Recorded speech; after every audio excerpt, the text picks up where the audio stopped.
In this video, we'll introduce directional derivatives, which nicely generalize partial derivatives of a function of several variables. I'll stick with the two-variable case.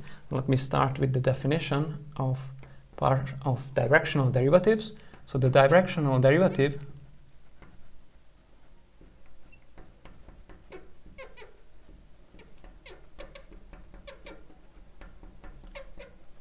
of a function f x and y at a point from the domain of the function x naught y naught in the direction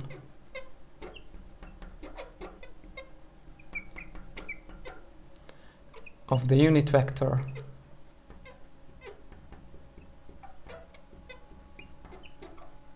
u with components a and b.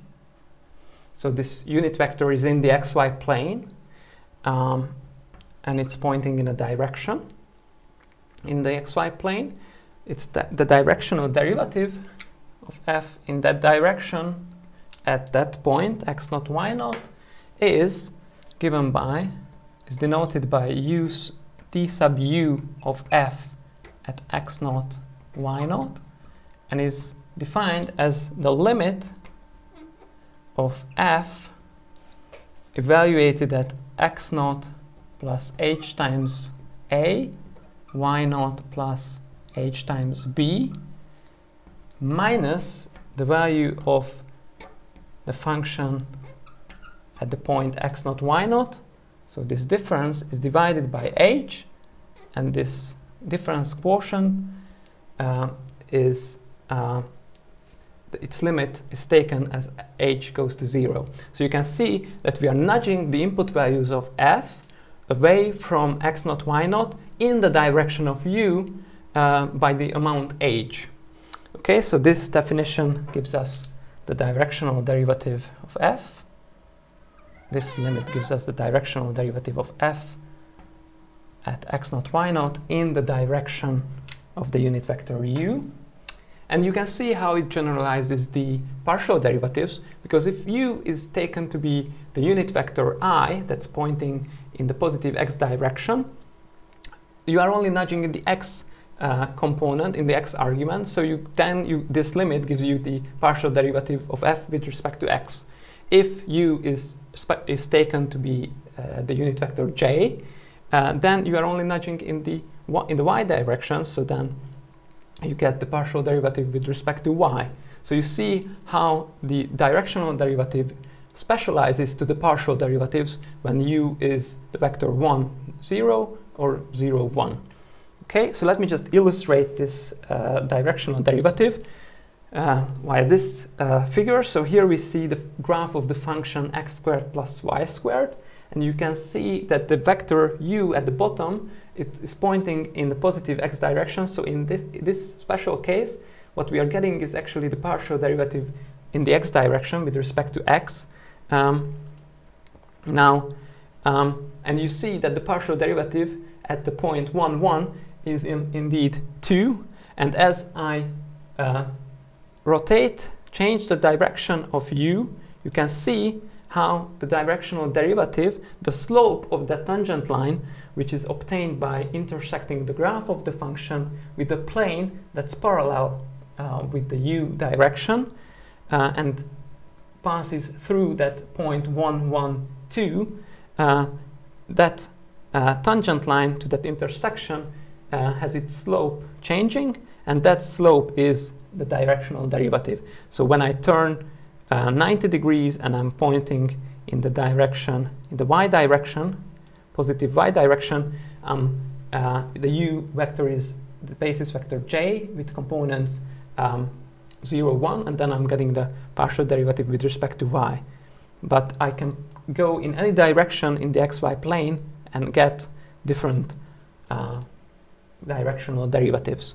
Okay, so with that illustration, let me now give you a result, a theorem, which will allow us to compute this directional derivative in an easier way, easier than computing this limit every time. So it this theorem tells us the directional derivative of f in the direction of the unit vector u at the point x0, y0 can be computed by taking the first order partial derivatives of f and forming a linear combination with the components of u. So the partial derivative with respect to x is multiplied by a, the partial derivative with respect to y at that point x0, y0 is multiplied by b, and we add these products up to get the directional derivative in the direction of u. Okay, so let's prove this real quick. For this, we'll introduce x and y as functions of h by looking at these arguments appearing in the definition of directional derivative. So we'll take x to depend on h in the form x0 plus h times a, and y as the function of h defined as x0, y0 plus h times b. So what you can see is that x of 0 is giving you x0, and y of 0 is giving you y0. Okay, so let me just put that into writing. Okay, so setting, so this is y0, setting setting h to 0 gives you the special point that we are interested in.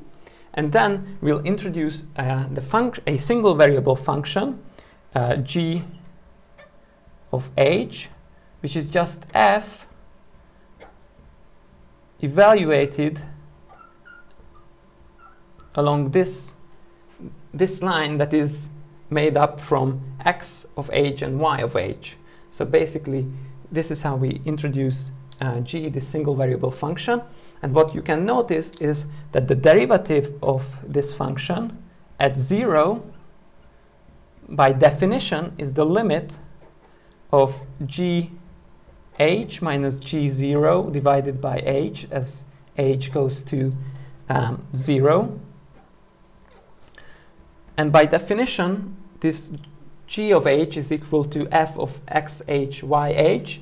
So when I apply the definition of g, I'll get f of xh, which is x0 plus ha, yh, which is y0 plus hb, minus g at 0 is f of x0, y0 divided by h.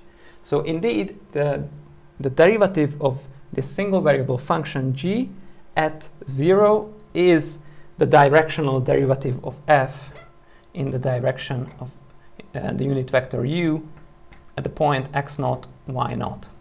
Okay, so this is the left-hand side of our claimed theorem. Now let's just compute this derivative in a different way using the chain rule, because what we notice is that the single variable function g of h is actually f composed with xh and yh. So when we compute the derivative of g at h using the chain rule, so here I'm using the chain rule,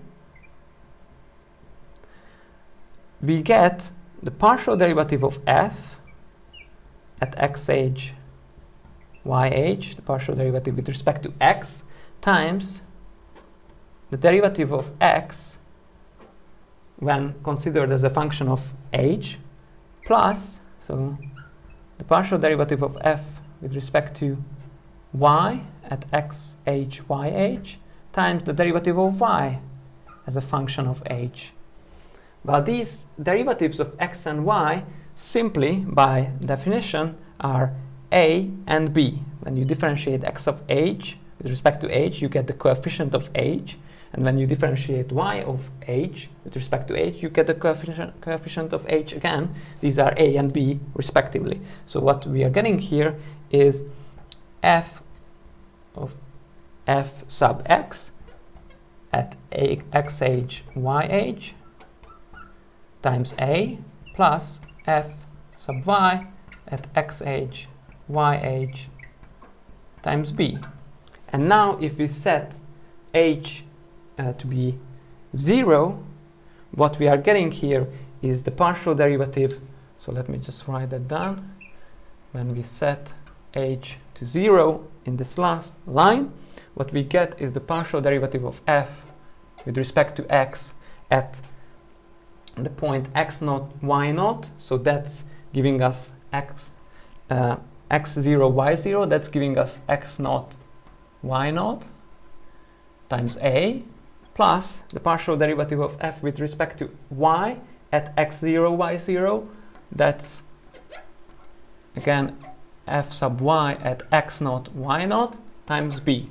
So what we see is that the derivative of this single variable function g at h equals 0 is the directional derivative, but it's also this expression, which is the right hand side of our claimed result. So this is the end of the proof. We've shown that this is one way of computing the directional derivative. Okay, last, let me give you a question. So let's compute the directional derivative of the following function: f of x, y equals x cubed minus 3xy plus 4y squared. Okay, let's compute it, the directional derivative at the special point x0, y0 equals 1, 2. And the direction, this unit vector, let's have it point in the direction which makes an angle of pi over 6 radians with the positive x-axis. Okay, so pause the video and compute the directional derivative of f at 1, 2 in the direction of this unit vector u. I hope you paused it and realized that we can use this result that we just proved if we have this unit vector u with its components, and indeed this unit vector that makes an angle of pi over 6 radians with the positive real axis has components as the cosine of pi over 6 and the sine of pi over 6 radians, so 30 degrees. So these components are root 3 over 2 and 1/2. Okay, so now we have a and b to be root 3 over 2 and 1/2. All we need now is the partial derivatives of our function at that special point 1, 2.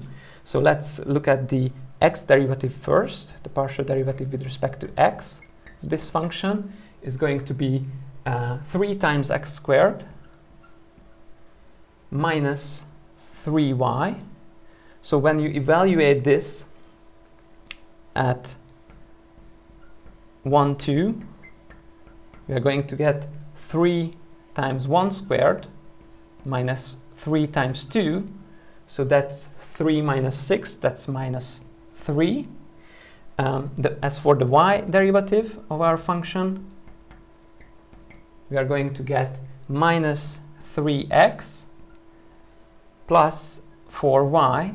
So when you evaluate this y derivative at 1, 2, we are going to get minus 3 times 1 plus 4 times 2. So that's going to give you minus 3 plus 8.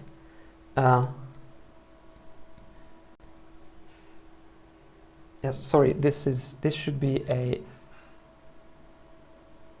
8 times y, and this should be 8 times 2. So what we have is minus 3 plus 16, so that's giving us 13 for this partial derivative. So now we have everything that we need to compute the directional derivative, which is now is minus 3 times root 3 over 2 plus 13